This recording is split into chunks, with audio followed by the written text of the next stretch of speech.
Hello and welcome back to my channel. This is the last video for Unit 1, Socialization and the Creation of a Social Identity.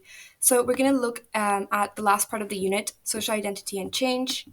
And previously we have seen the process of learning as socialization, social control, conformity, and resistance. So I would suggest if you haven't watched those videos, you pause this video, go watch those, and then come back because it's going to be way easier to understand what we're going to be talking. So we're going to focus on social class, gender, ethnicity, and age identities and how they're changing in the postmodern society we now live in.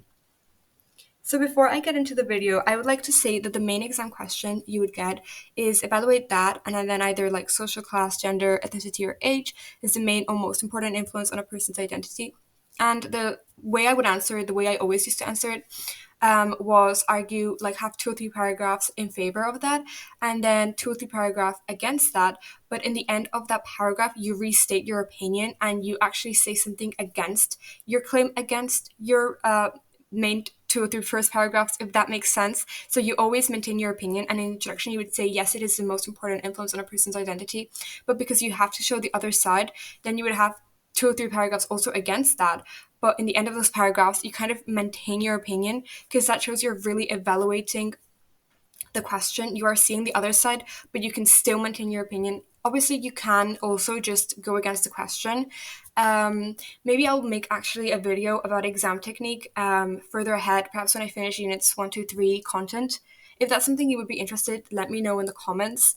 So yes, but let's get into the video.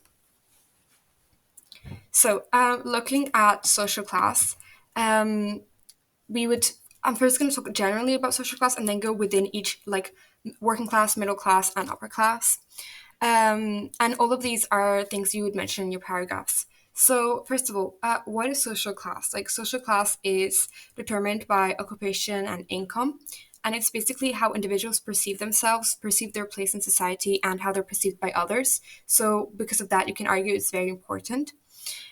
The importance can also be seen in how it shapes lifestyles and life chances, how it's, again, where people derive a sense of belonging and self definition. And then you could talk about two movements. There's downward mobility and upwards mobility, and how that impacts people. So, downward mobility is when you go, like when an individual goes down some social classes, and that can result in feelings of loss, alienation, and perceptions of failure. So, you would say that's how it impacts the person. And then upwards mobility on the other side, it leads to a positive shift in identity. People might have more aspirations, a perception of success, etc. So going into the working class, so you could even have a paragraph, like if you have social class in your question, and you want to discuss how it is important, you could have a paragraph on like why, if you're in the working class, it affects your identity. Why, if you're in the middle class, like why and how it affects your identity, and same with upper class. And then those could be like 3 good paragraphs. So in the working class, you could say, well, first of all, working class is people who are in the manual works typically and the manufacturing industry.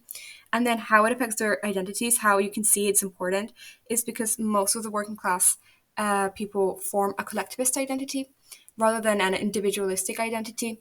And that's because they feel solidarity with each other. That also leads to them creating trade unions in most of the times. And this is more in the past, but they did live in the same neighborhoods. So that would also create strong attachments to each other and bonds. Of course, with this, like the main counter argument you could say is that it's outdated and that nowadays, like working class don't live in the same neighborhoods. They don't only have manual work and they don't only work in the manufacturing industry. But that would be in the next paragraph. You could still make the argument and the case forward for this. And you could say that they also tend to live in extended families, and they're influenced by class consciousness. So basically, yes, like they tend to mutually support each other and create bonds with each other, and that's why it is still important. So then moving to the middle class, they're basically professionals, but they can also be managers, intellectuals, consultants, routine service workers. They're more likely to have an individualistic work ethic, and they have similar lifestyles. They prefer deferred gratification and have elaborate speech codes most of the times. They also possess similar experience of education and training and expert knowledge. Of course, that's subjective, but that's what you could argue for middle class identity. And then moving to upper class identity, they're divided into landed aristocracy, which means people who inherit wealth, and business elite, which are people who kind of make their way up and like have their wealth because of jobs. But both of the types of upper class people, they lead similar lavish lifestyles, which makes them kind of form this group. In fact, they do have a very like a sense of distinction, like they see themselves apart as social closure, so they only mix within themselves. So again, that's how it impacts their identity. um, Indeed, like they believe that higher culture has more value than folk or popular culture.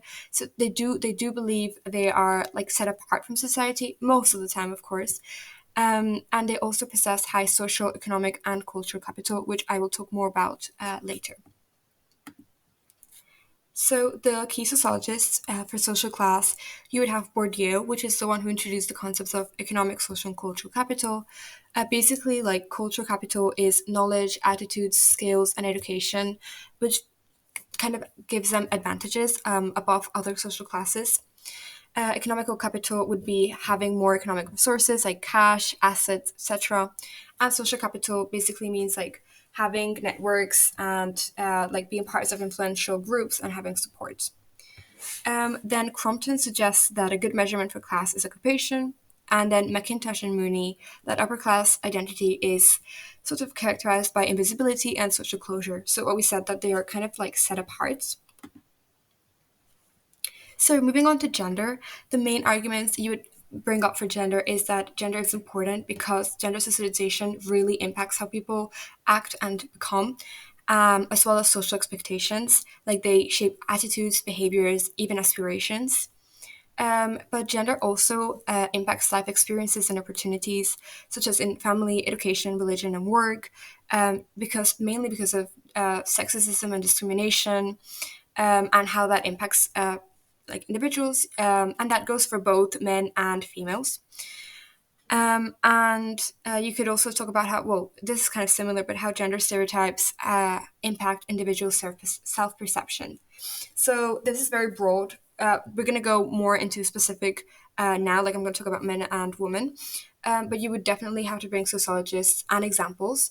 This is just like kind of like what you could like make each paragraph on. Like you could have a paragraph on gender socialization, social expectation, and then maybe like life experiences, opportunities. Maybe stereotypes you would talk about in gender expectations as well, because it's quite similar. So for gender, this is supposed to say men, and this next slide is supposed to say woman, but for some reason it's just gender. But anyway, so men are socialized into breadwinner role in families and instrumental traits that would include assertiveness, independence, competitiveness, and rationality. And this leads to them having decision making and problem solving roles in the public sphere and in the private sphere in the family. Of course, you could argue this is outdated and nowadays it's no longer the case, but this is what you make in favor of, like, in the paragraph that you're in favor. Um, then you could argue how they are socialized into suppressing emotions and displaying emotional restraint, and how they're also socialized into traits of dominance, control, and aggression. And obviously, this shows that gender socialization, gender expectations do have a big impact in men. So then for women, it's quite the opposite. They're socialized into the housewife role in the family. They're socialized into expressive traits such as compassion, emotional sensitivity, empathy. And this leads to them having this role of like maintaining harmonious relationships, providing emotional support. They're also socialized to express emotions openly, and they're socialized into traits of submissiveness and compliance, passivity. Again, for this sort of paragraphs, you could really mention statistics of how many stay-at-home mothers there is, and you could compare in the past and nowadays. Like, of course, in the paragraph against, you could say maybe nowadays that's less the case, or maybe it's personal choice, but they do have the option of having education and going into the world of work. But you could definitely bring statistics and studies about why this is the case. Same for men. Like, I think statistics would be the main study to bring in and evidence. So, looking at sociologists, For gender, there's Connell et al. And they argue that we become women and men through gender socialization. So in the paragraph of gender socialization, that would be kind of your evidence. Before, like, you also have to mention examples. And actually, Anne Oakley, I think I mentioned her in one of the other videos, is a very good one for that, like how gender socialization works. I think she's in the first video actually. So yeah, it just would back up your answer.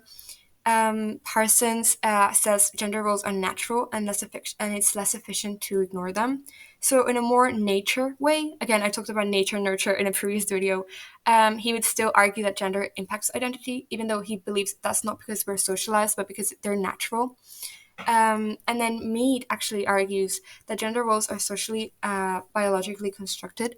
So they're not just biologically constructed, but also socially, so by nurture. And he has a study, basically, he found this out in studying some tribes in New Guinea. And I would suggest you Google and search this study up because it's very interesting. He found that in some tribes, men would take the expressive role and women the instrumental role. And then in other tribes, it would be men the instrumental role and women the expressive. So how it would be in like Western societies mainly. And then in some societies, well, in societies, some tribes, um, both men and women would take instrumental role, and in others, both men and women would take the expressive role. So that shows that it's not just by nature that women take the expressive role and men the instrumental role. So again, that would give evidence that gender impacts identities. So, looking into ethnicity, so ethnicity is where people get a sense of belonging and shared heritage. So, you could argue it's very important.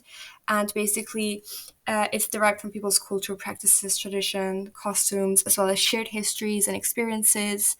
They usually, because of culture, have similar attitudes and behaviors. So, you can argue that's how you can see it's very important in their identity.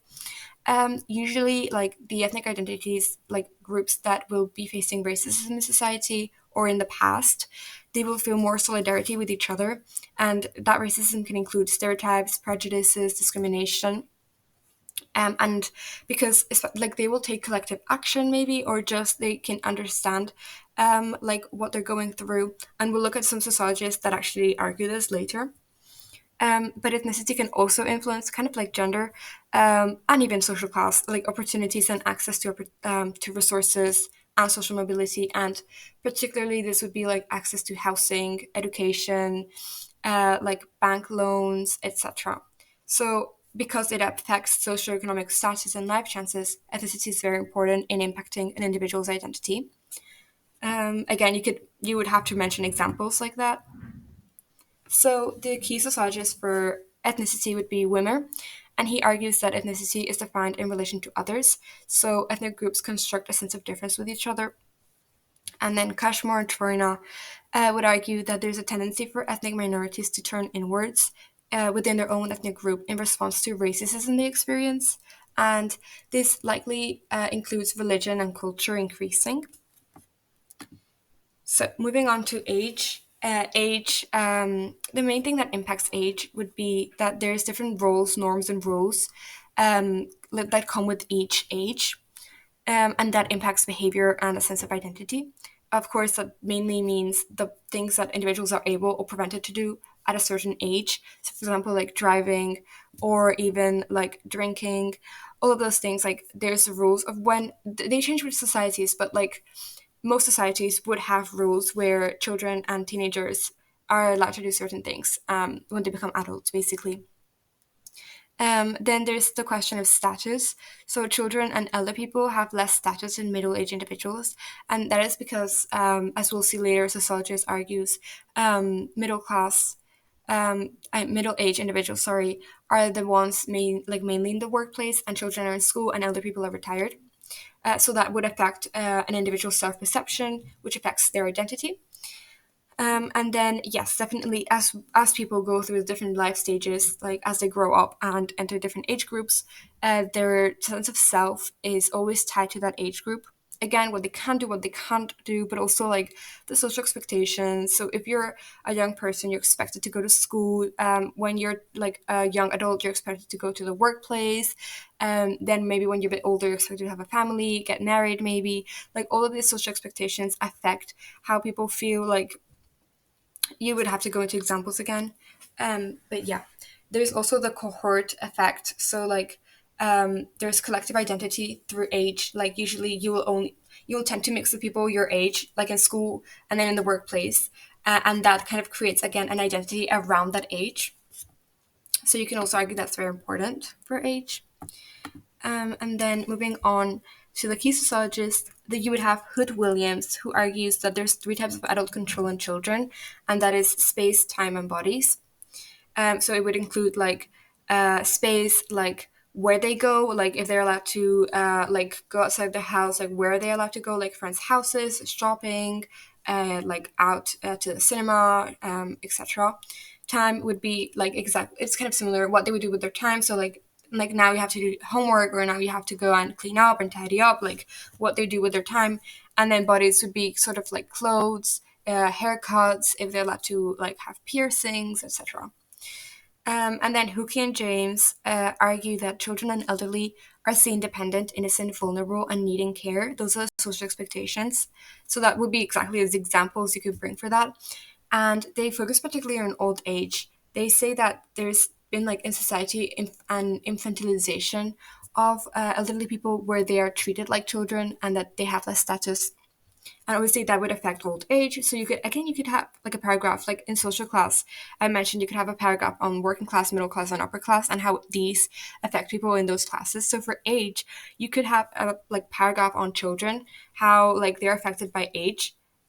Hood Williams would be perfect for that actually. Then elderly, Hookie and James, and then middle age, and then you can actually bring Bradley in, which he argues that middle-aged people are running the country and hold power at work.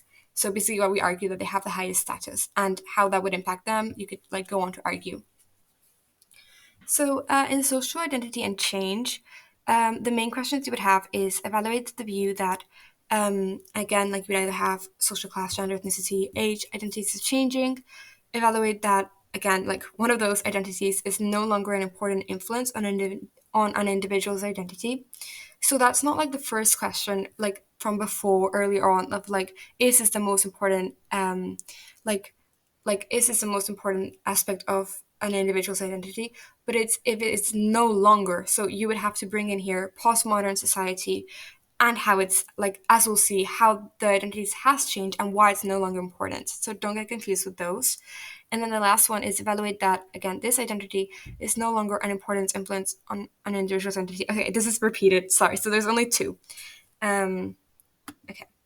So the main sociologist in social identity and change would be Rampton, and he says that identities in the like postmodern society we now live in involve assembling and piecing together a sense of identity from many changing options. And Bauman, who argues that globalization has undermined collectivist identities of many traditional societies, and this includes all of them: social class, gender, ethnicity, age, and gender. I think those all of them. So, social class, what you can argue about social class is that social class boundaries have disappeared.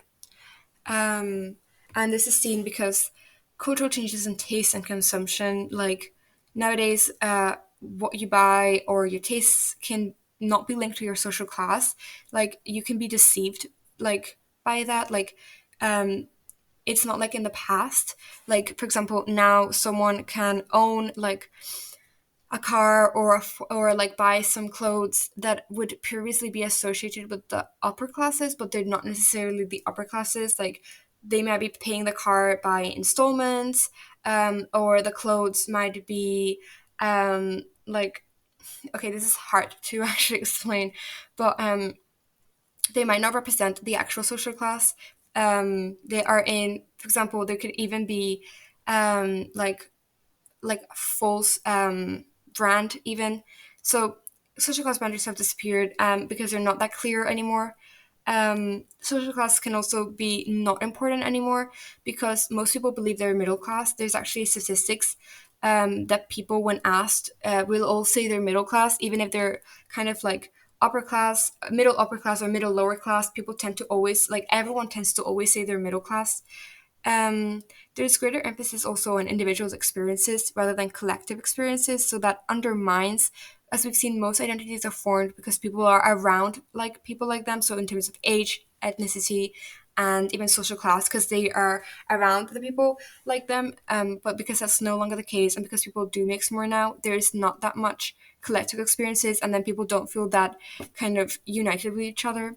Um, and then you can say working class identity has decreased because this is quite similar. They don't live in the communities again. The nature of work has changed. Like they don't just have manual work now or manufacturing industry.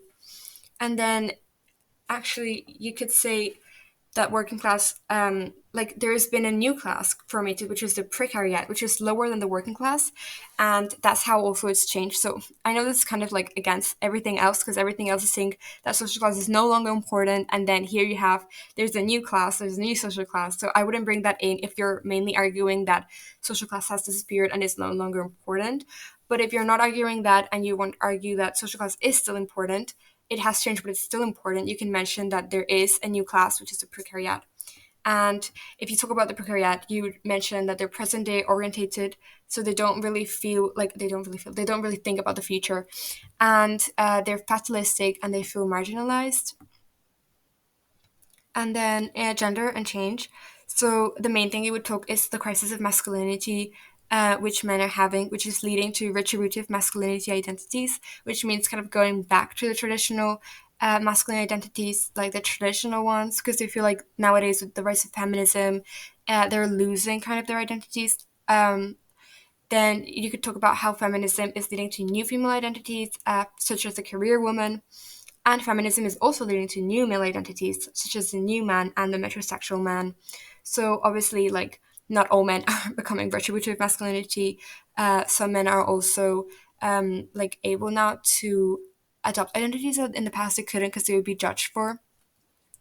Um, then for ethnicity and change, there's hybrid identities, and this is mainly because of immigration and cultural globalization. So there's like a mixture of ethnicities, such as, for example, you could have Brasians, which are British and Asian. And well, you can search, there's like many more examples. Again, as we looked previously, if there is a rise of racism in some like postmodern societies and cultures, countries specifically, and that can actually lead to stronger ethnic identities. So that's how some are changing. And then dual heritage identities now are very common, like a dad and a mom from a different country. And then age and identity.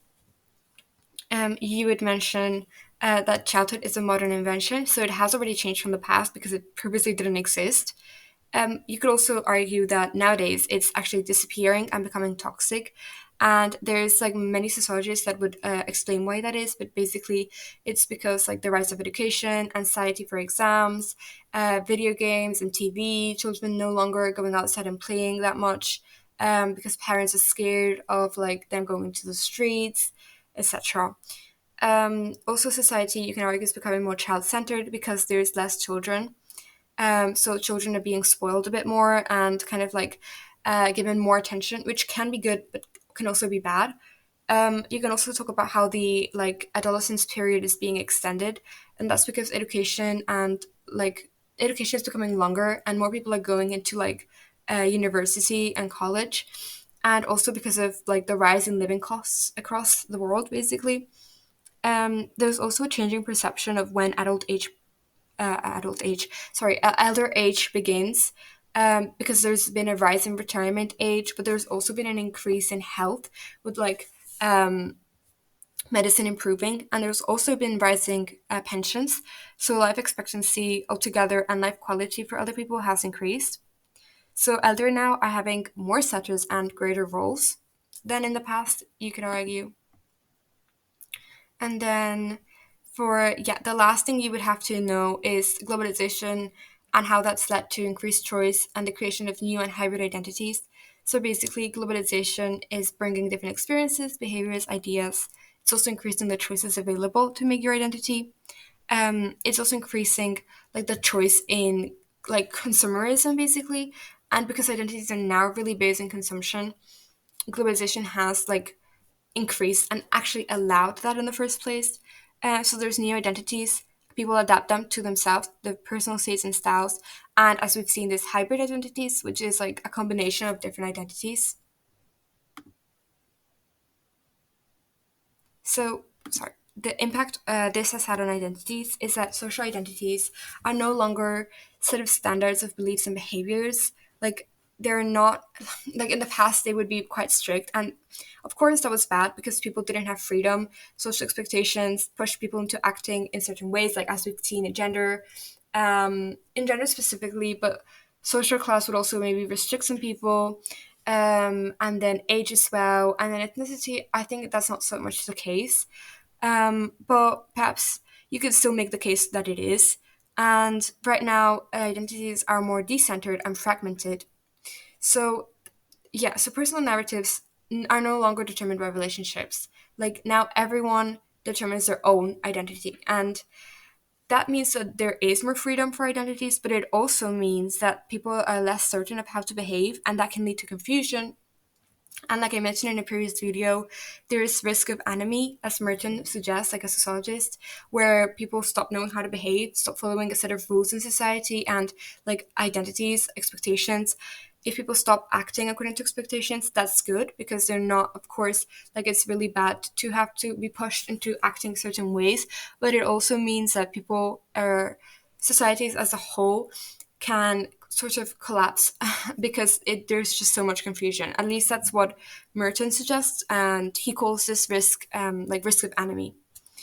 So that is the end of this video. I hope you liked it and found it useful. If you have any questions, suggestions, you can let me know in the comments, and please subscribe if you're not already subscribed and like the video because it really helps. So yeah, I'm gonna try to do videos on like Christmas break, for like all the units, like especially unit 1 to 3. That would be my main goal. So yeah, stay tuned, and I hope you like it. Thank you.